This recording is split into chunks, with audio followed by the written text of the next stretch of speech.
Hello, everyone. Welcome. Go over to the chat and select everyone and tell us where you're coming from and who is watching with you today.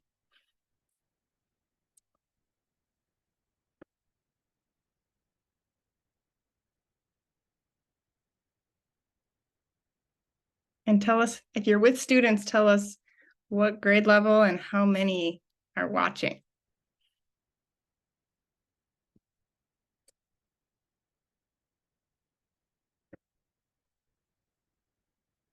Hello, everyone. Welcome. Go over to the chat and tell us who's watching with you today, if you've got students with you.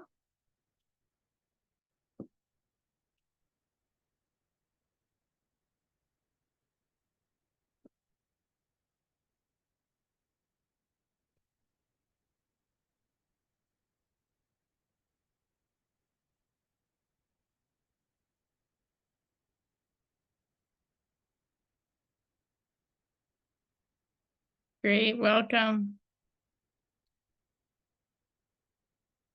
We're so excited you're all joining us today.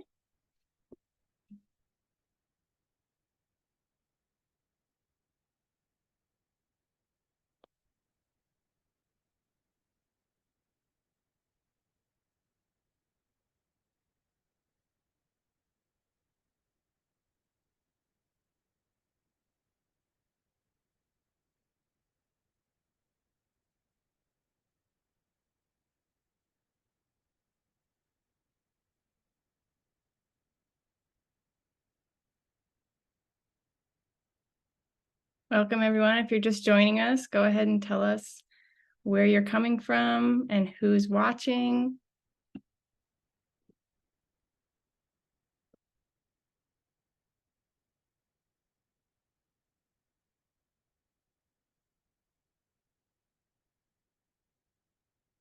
All right, so we will get started. Welcome, everyone, to Mackin's Storyteller Spotlight.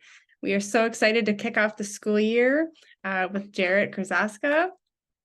We are kicking off a whole year of Storyteller Spotlight class visits, live class visits. So make sure to follow along with Mackin so you can watch all the great authors and illustrators that we are featuring this year. All right, so first off, this is sponsored by Mackin Educational Resources. My name is Kaya Heisey, and I will serve as the moderator today. I'll pull the questions from the Q&A and ask Jarrett. Let me now introduce Jarrett. Hello, everyone. Thank you so much for being here, and thank you for hosting.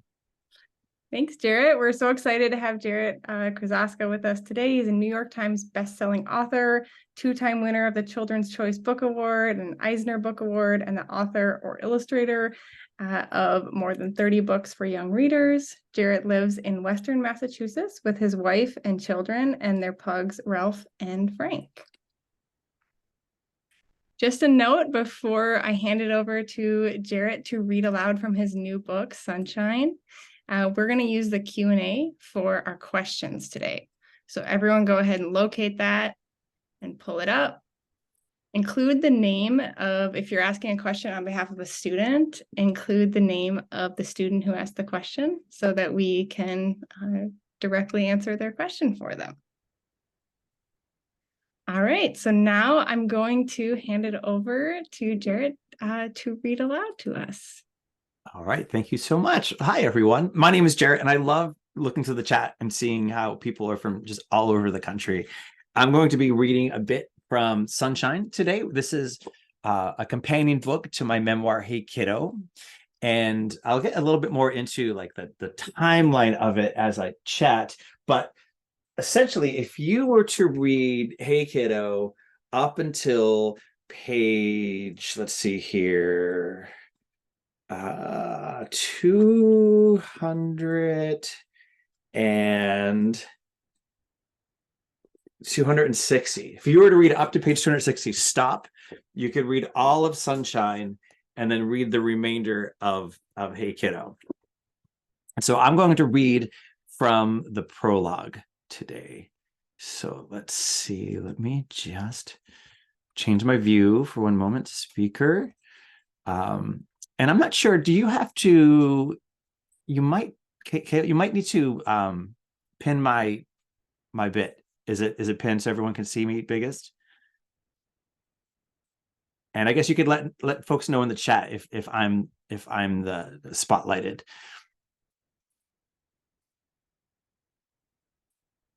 Okay, so I'm going to read from actually, one second. I'm going to read from the prologue, and this is actually a pretty intense PowerPoint because it also has sound. It doesn't look like I can't share my sound, so I'm going to turn the volume up, and perhaps that you'll be able to pick it up from the speakers. So I'm going to read from the prologue. The book opens with a bridge. I was 16 when I first worked at a camp for kids with life-threatening illnesses. It forever changed the trajectory of my life. Just about everyone who asks about the experience seems to have the same knee-jerk reaction. It must have been so sad. But that could not be further from the truth. I mean, a camp for pediatric cancer patients shouldn't be sad. Those kids already have enough to deal with. No, camp was happy, the happiest place I've ever been. It was a space where illness didn't define the campers while they defied their diagnoses. It was uplifting and celebratory. The kids I met weren't dying. They were living life to the fullest. All these years later, there isn't a day that goes by where I don't think of them. When I was 16, I lived with my grandparents. They had been raising me since I was a toddler. They were supportive of me going to Camp Sunshine in their own way. I just don't see the point in you going.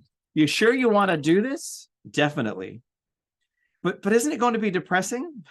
I doubt that. You doubt that? I can't see how it wouldn't be. All those little kids at this camp, they got cancer?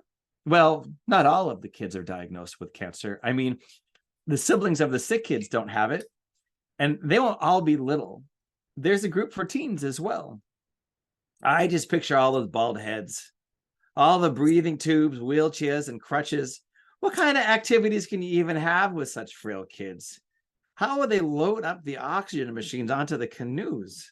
Well, I'm sure the camp has figured out appropriate activities.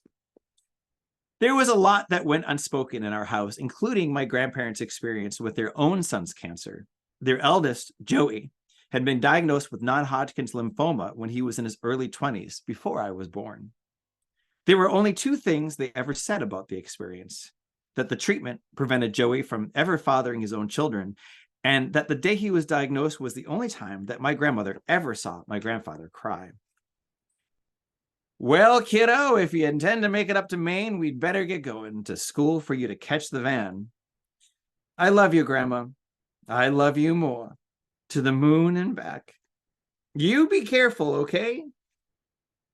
I will. I'd put on a brave face for my grandmother. She worried about everything. And truth be told, I had no idea what to expect from this coming week. It was a long tradition in my high school for seniors to volunteer for a week at Camp Sunshine. Everyone wanted to go: the jocks, the stoners, the theater geeks, the AP nerds.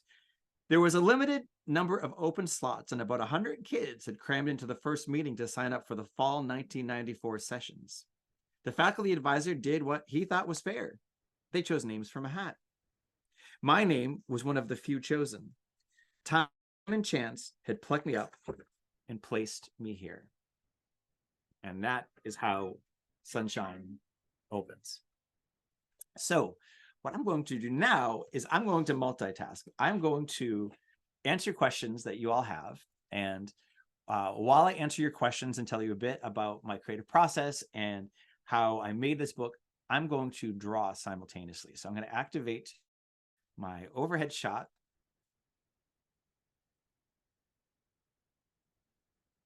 And here we go.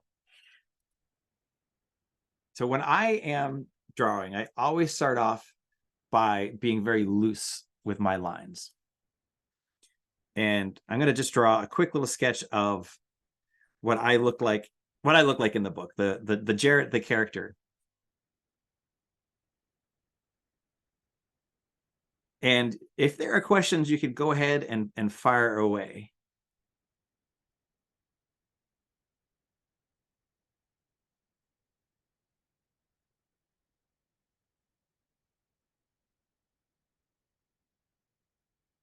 So once I have everything sketched out, then I'll create the finished line work.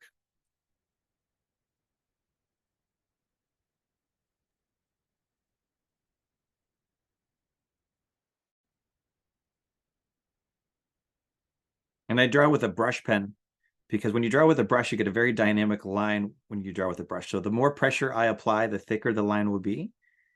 And then the less pressure I apply, the thinner the line will be. Jarrett, we have a question from Christian. Which book was easier to write, or which did you enjoy more, Hey Kiddo or Sunshine? Thanks for that question, Christian. Memoir is incredibly difficult to write because it's a very emotionally fraught experience. When you're writing memoir, it tends to be about a very intense experience. And so you have to relive all of those memories, be they good or bad. And of course, not all the memories are traumatizing. There's a lot of joy in this as well. I would say they were both equally difficult to write and to draw. I guess I was a bit more surprised at how difficult Sunshine was, because I guess I'd very naively thought because I had written memoir once, it would be easier the second time. Lauren asked, how did you become inspired to write and draw? I have loved to write and draw for as long as I can remember. And located behind me on this bookshelf is the very first book that I ever wrote. I'm sure a lot of you have something like this at home from elementary school. And this was from third grade. And it's the first time that I ever sat down and wrote the words and the pictures for the story. You know, the book had a title page, and it was a little book we had to write our own Greek myths.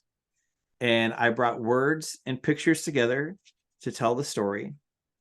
And I also incorporated a lot of elements of comics as well. And so for me, it all started here with this book when I was in third grade.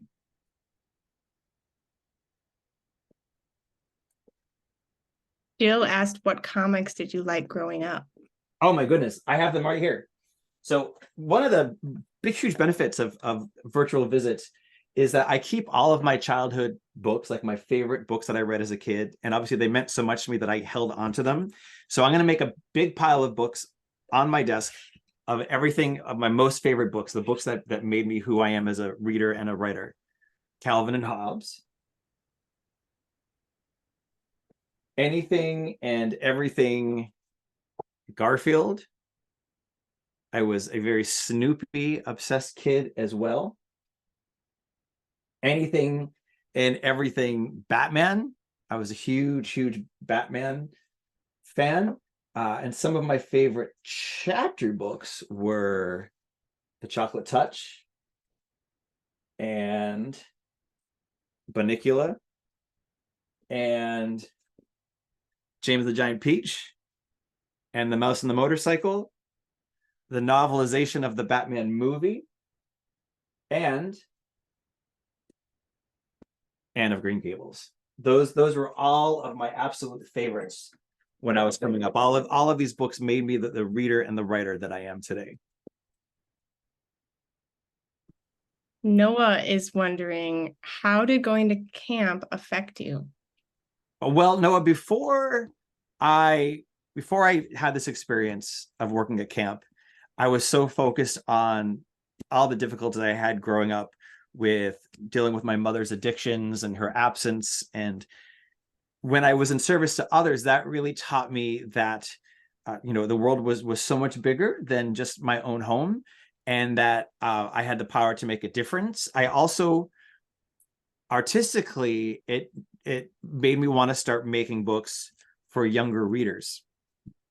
And so before I made either of those books, I was making picture books, and I was probably most known for this one character who starred in a comic series of mine.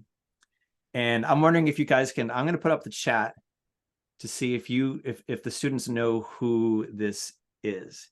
I always start by just drawing some quick sketches, quick shapes. So for this character, I draw an upside down teardrop and then a regular ended teardrop. And I'm going to sort out where the character's arms and legs go. And let's see who's going to be the first person to know who this is. So I figured out where the character's arms and legs go. Yeah, Marty Brown's class has it. And when I have everything sketched out for like the figure, on top of that, I sketch out the character's hair and facial features.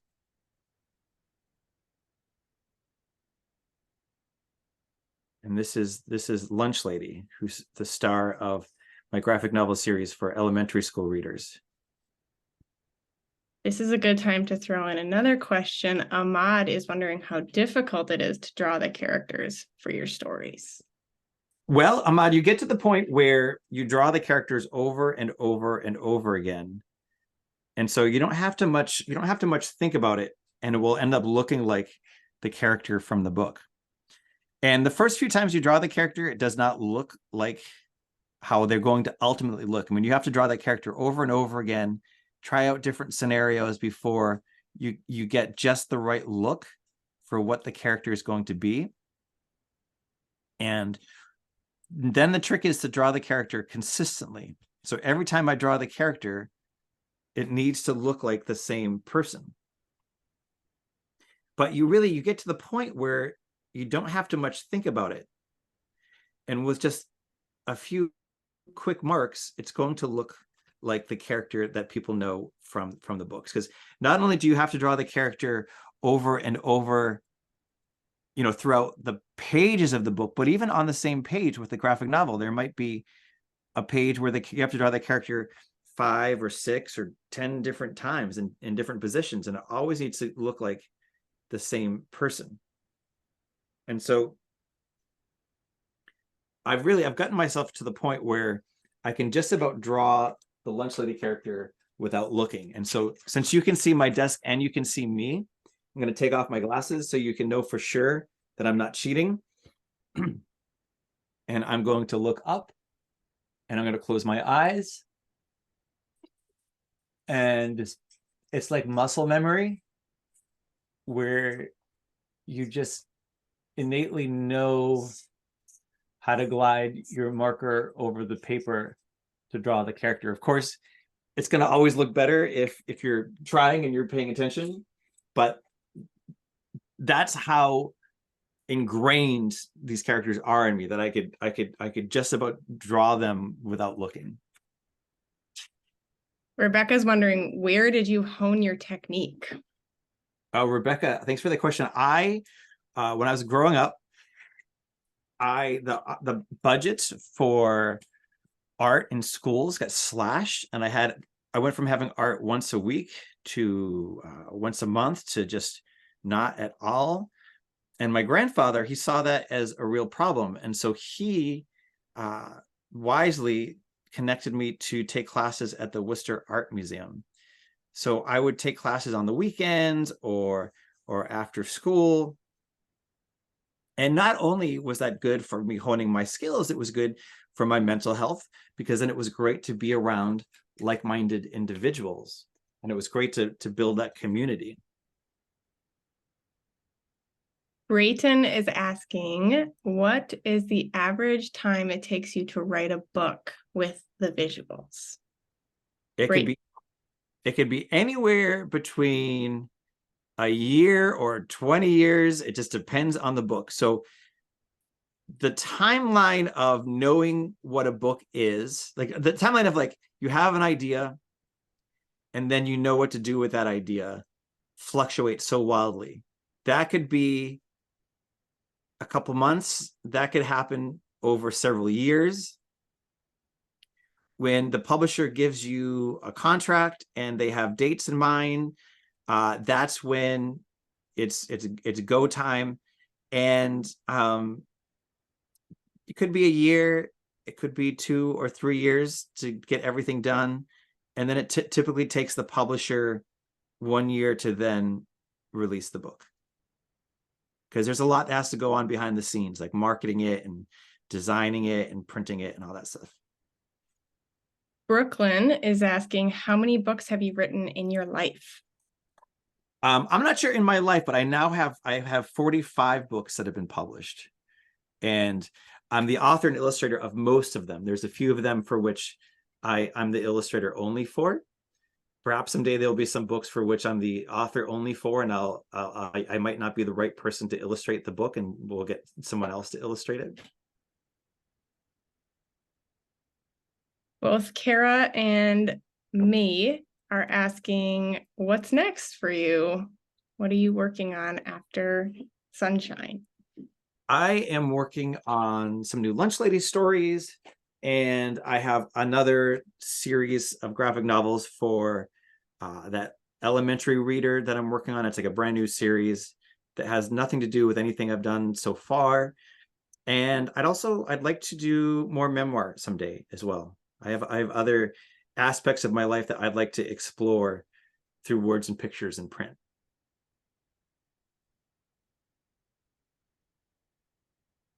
We have a question. How do you choose your supplies? Marker style, paper, etc. Well, it depends on what the feel of the book is. So I create a slightly different artistic style based on the mood of the book. So for instance, like, the Lunch Lady books are, very clean, solid lines. It's very cartoony. That wouldn't have been an appropriate art style for my memoir, which is much heavier and much more intense. So all of those decisions come in play when you are developing the book. Corbin asked, who or what inspired you to start writing books? Basically, all of those authors that I just shared with you, those are the books. The authors of those books made me want to create. Cameron is asking, what you do when you have writer's block? Well, the best thing you can do when you're feeling stuck is to get up and move around, go for a walk or perform some kind of mundane task. Because when you are exercising or running some kind of mundane task, that really opens up another part of your brain that's going to be open to creativity. Obviously, we are surrounded by devices, and we're surrounded by a constant flow of information and entertainment. So it's very important too to disconnect from those screens and just spend some time with a blank piece of paper and spend some time with your imagination. Esmeralda is asking how your hand is so shaky, but your drawing is so good. I do not have a steady hand. Yeah, I don't. I think I had too much coffee this morning, but I've never had a steady hand, and I don't know if that's a medical thing or not. But even when I was a teenager, I never really had a perfectly steady hand. Lori's asking, do you think you'll do a non-memoir series for older kids? She's in a high school. Yeah, I have an idea for a graphic novel that would be for teen readers, for young adults. That's not a memoir. That would be fiction. Sue is asking, have you worked with other authors? I co-wrote some of the Jedi Academy books with my friend Amy Ignatow. So I did 3 Jedi Academy books completely on my own. And then I did another trilogy in which I co-wrote them with Amy.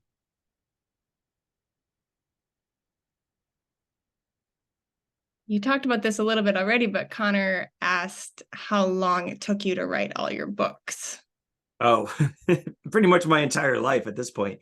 It's hard to tell, like, of my books that have been published, like how old was I when that first one was developed? I'm not quite sure, but like my whole life. Lori is also asking, will Ralph and Frank ever have their own series?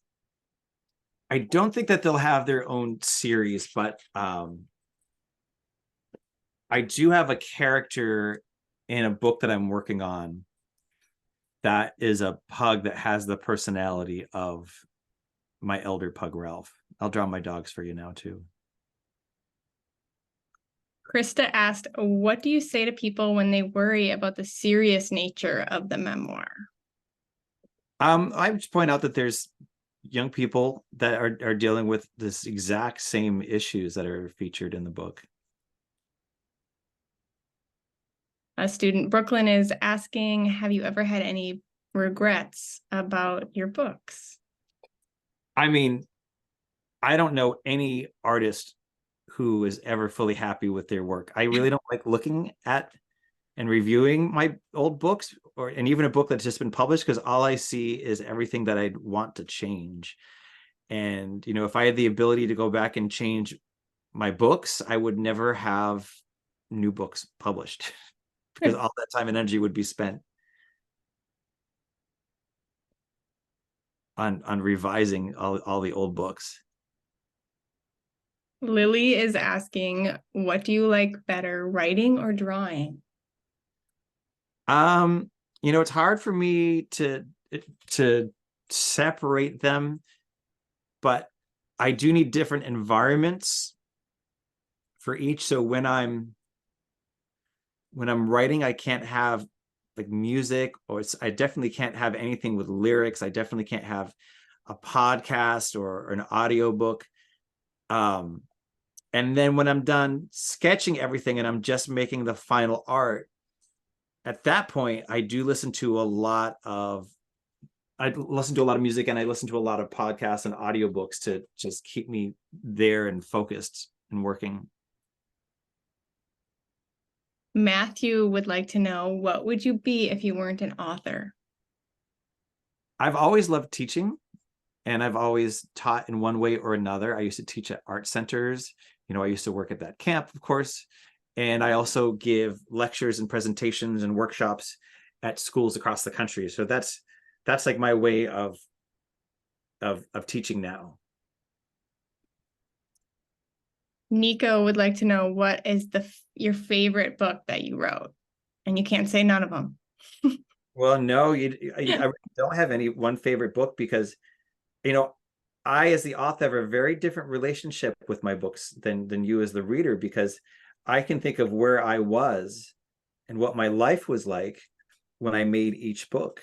You know, some books were made before I had a family and before I met my wife. Some books were made while my first kid was about to be born. You know, those first two Lunch Lady books were made just before she was born. And by that, I mean, like, I was finishing up the art like the night before she was born on one of them. And so I can't separate my personal life with the actual books. Like when I see a book cover, like that's like looking at an old family photo. I see like where I was at that time. Jacob is writing a book, and he'd like to know if you have any tips. Well, Jacob, the best thing I could tell you is to know that whatever you're making, not to focus on making like something that's going to be the best thing ever, but that you're going to learn from making that thing, because it's all cumulative, meaning like it all adds up. So whatever you're writing and making now, it's going to make the next thing better. And then that next thing that you make, you're going to learn from that experience, and that will then make the next thing after that better. And if you keep at it long enough, you're going to suddenly realize how much you've grown as a creative person, because you weren't focused on trying to make something that was going to win awards or be the best thing ever. You were making it for the joy of making it, and you were making it for the experience and learning from that experience. Olivia has two questions. How old were you when you published your first book? And then what was your favorite subject in school? I was 23 years old when I published my first book, and I'll draw that character. The character was called Monkey Boy, and the book was called Goodnight Monkey Boy, a very simple goodnight story about a kid who wore monkey pajamas. So I was 23. I started sending my work out to publishers when I was still an undergraduate in college. And so I received my first book contract about 6 months after graduating. But I did send my work out for about 2 years before anything ever happened. And what was your favorite subject in school? Oh, art class was my no contest. It was always. Asan is asking, what do you like to do when you are not writing books? Well, your son, I don't have much free time. I have 3 kids, and they are age 7, 11, and 14. So I have a very, very busy family life. So I don't often do things just for me these days. But I do love to snowboard, and I do love to I love seeing music performed live. I love going to concerts. Gina asked, do you keep all your sketches or do you throw some of them away? Oh, I keep absolutely everything. I don't throw anything away because I just never know when I might need it, or even just to look at it and reflect on it, or to use it for some sort of creative effort or instructional use or something.